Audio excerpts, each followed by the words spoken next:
trying to close on Busch, and Harvick all over Kenseth. You know, whatever's dragging on that 17 car is going to wear itself out pretty soon. Eventually, you would think. He's been doing it quite a bit.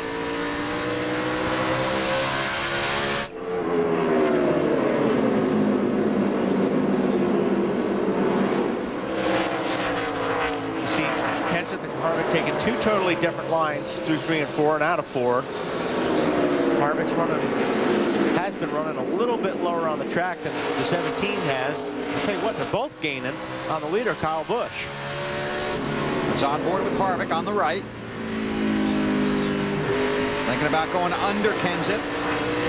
Kenseth went in there pretty deep that time. He went in there really hard, got on the brakes, and the car pushed up the track. 29's going to take that spot away, and there's Burt joining the fight. The 31 car. See Kevin Harvick going to work there. Little wave out the window to Matt Kenseth. More on to Harvick from Allen. Yeah, Bill, now we're showing Kevin Harvick as locked in to the chase for the Nextel Cup. I talked to his crew chief, Todd Berrier, under the caution. I asked Todd, I said, I haven't heard you tell Kevin that over the radio. He had a great big smile break out on his face, and he said, I think I'm going to wait a little while, let a few more drop out of the race, and we'll tell him a little bit later on. Now, Kevin told me, as he tries to get the lead here, he really didn't want to know for a while in this race that he was locked in, as he didn't want it to change his mindset on how he pursues tonight. I think I'd want to know, BP. I think I'd want to know, because I would have a lot more fun trying to win this race if I knew. Exactly. I would want to know immediately.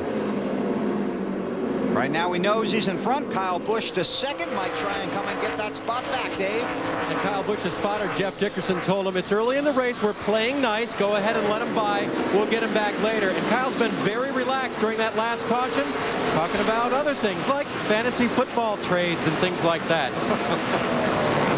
Jeff Burton got around Matt Kenseth for third, so Matt's back to fourth. And this has been a good battle since the green flag came back out. Mark Martin in the 6th, the 9 of Casey Kane. There's that 22 again, BP. Dave Blaney. He had a good run last night in the Busch race. An update on Martin from Marty. He's been hanging in the top 10 all night long, Bill. And the early part of the run is where Mark is really strong. Late in the run, the car gets hard to turn, especially from the middle of the corner off. And that's a killer here at Richmond. You've got to have power from the middle of the corner off. Alan?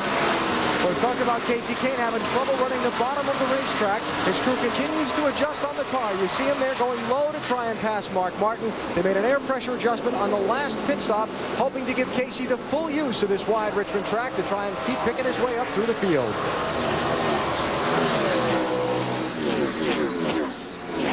Well, he tried it. He just couldn't pull it off when he was down on that bottom. He's going to take a look again here. And you really, like I said, you have to roll through the center and be able to really beat the guy through the center in order to drift up and get in front of the guy getting off the corner. You see, he's really good right here. Is he going to have enough there to pull in front of him? Yes. Hey, Alan. Hey, Bill. How about Dave Blaney? Yeah, I was just asking to talk about him for a second because he is having a great run. Blaney and this team have struggled this season. Their best finish all year, a 13th up in New Hampshire in this very chassis. Blaney right now in the top 10. He's been running in the top group all night long. He started 15th, Bill. And here's a group the whole team could really use a top finish. Had a 7th place finish in the Busch race last night and a very strong car and a good effort out of Blaney. Right now running 9th. Dale Earnhardt Jr. 11th on the racetrack. Looking at that high groove. Now, Marty, you're working on something with this bunch, right? Yeah, well, chassis-wise, they're awesome, Bill. The high lines come in. Junior loves that high line here. That's what he used to win the race here in May. But there's a developing issue that Junior warned the crew about under the last caution. He said, guys, for some reason, on restarts, my transmission is slipping. That could be a tremendous problem later on. Junior said, get an extra transmission ready because we may need to change it.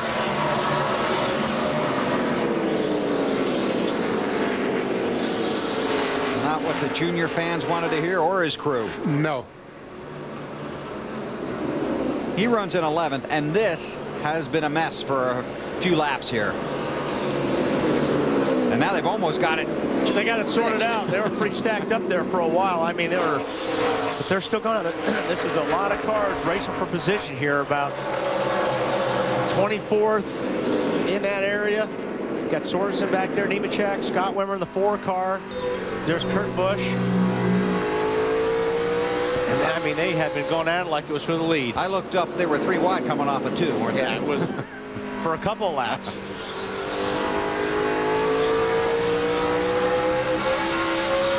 Jimmy Johnson is just ahead of this pack. In 20th, Jeff Gordon in 17th. Elliott Sadler, the 19 car, and we got a race going on for the lead. Kyle Busch trying to recapture the lead. Oh, he's going to try this high line. The lap car of Chad Chaffin, the 61. Oh, and it looks like Harvick may be blocked. He does. He gets blocked on the low side, so if Kyle can scoot around the outside, he's got it. So Kyle Busch back to the lead. 21-year-old from Las Vegas, Nevada. Yesterday in the garage area, Kyle was talking to a group of reporters. They asked him, what's the difference in his team this year making the chase as opposed to last year? He said it has nothing to do with the driver. He gave total credit to his crew and to the organization at Hendrick Motorsports. And here was Jeff Gordon's reaction to what Kyle said about giving credit to Hendrick Motorsports. I think that says a lot about Kyle's maturity and how far along he's come, and I'm proud of him, you know, for saying those types of things. I think it's important, you know, to recognize how important your team is, your car is. But let me tell you, he's a great talent, and I've told it to his face. I try not to do that very often. I don't want to get his head too big, but I've told a lot of people that we're very fortunate at Hendrick Motorsports to have him. He's a great talent. And there's a feeling in the garage area that if Kyle does make the chase, he will certainly be a strong contender for the championship. Dave, you got more on this? And his crew feels the same way as Jeff Gordon does. In fact, car chief Craig Smokestad told me earlier today, lately, Kyle Busch has been awesome, both in car feedback, what he says about his race car, how they work on it, and people feedback. He said he's been thanking us more, and we feel more like helping him. Remember that great pit stop they had earlier? That's motivation that Kyle gives them.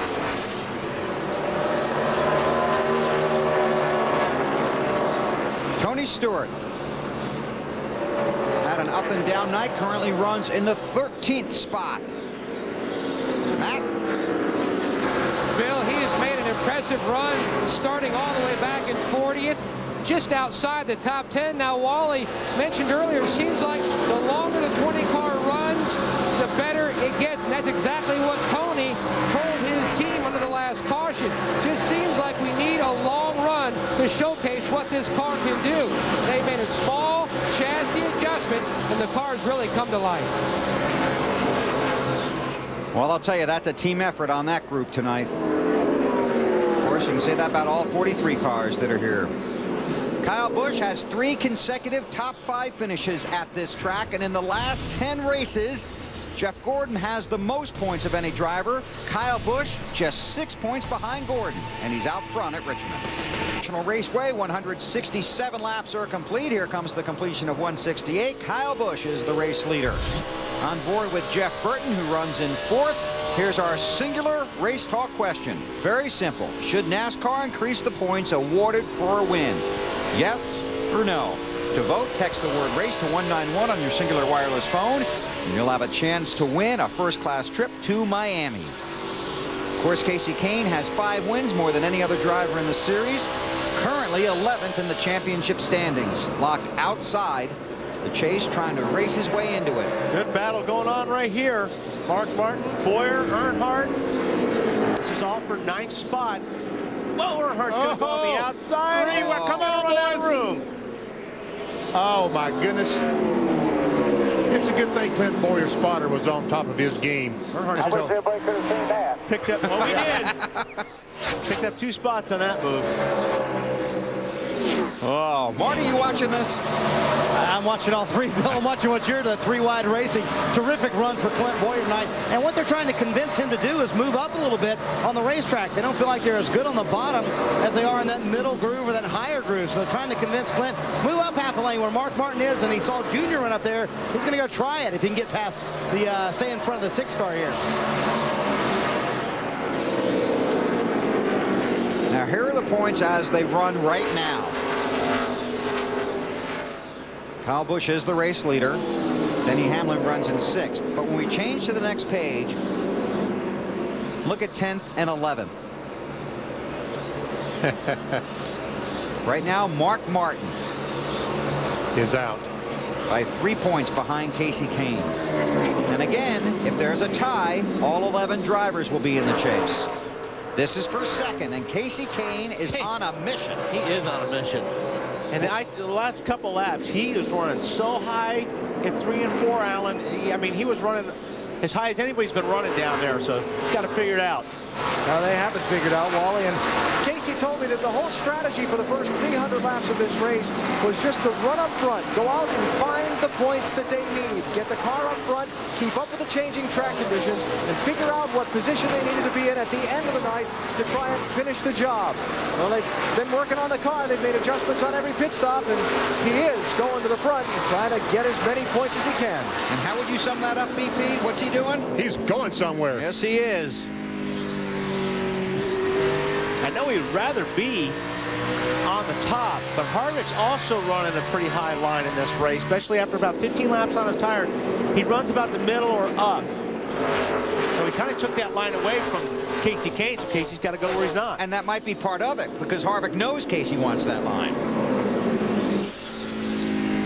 Harvick looking back at Casey Kane. They're coming up on a lot of traffic right now, too. There's 5 or 6 cars that are in a wide right in front of them.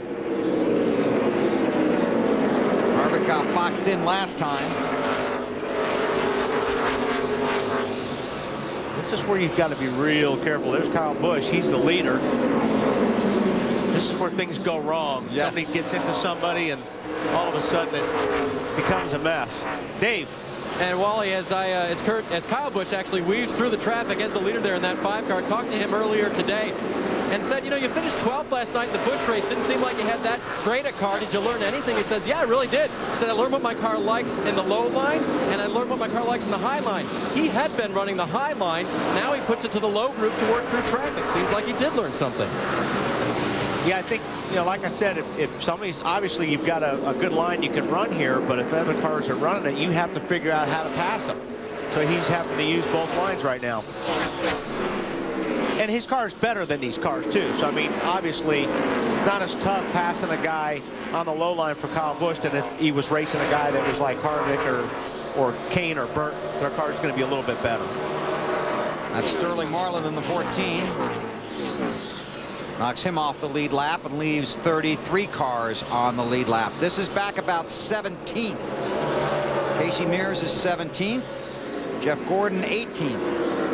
An update on the 24 from Matt. Bill, this is not the night that 4-time champion Jeff Gordon had expected after qualifying 3rd, trying to work his way back to the front.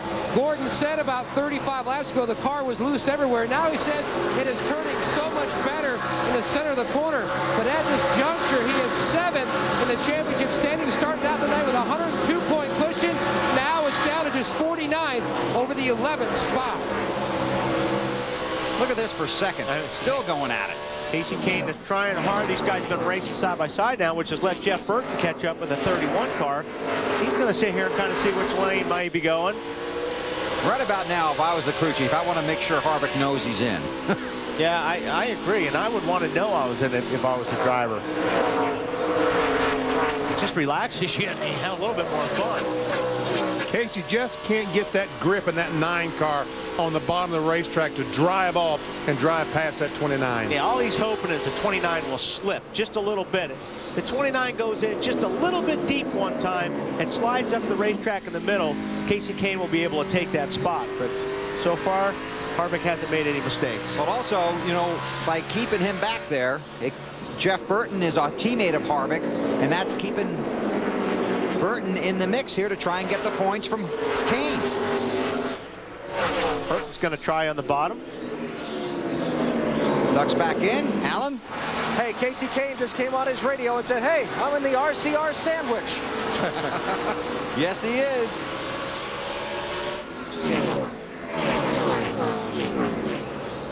Kyle Busch is the race leader. He's 2 seconds in front of that battle for second. 184 laps are complete, approaching halfway in the Chevy Rock and Roll.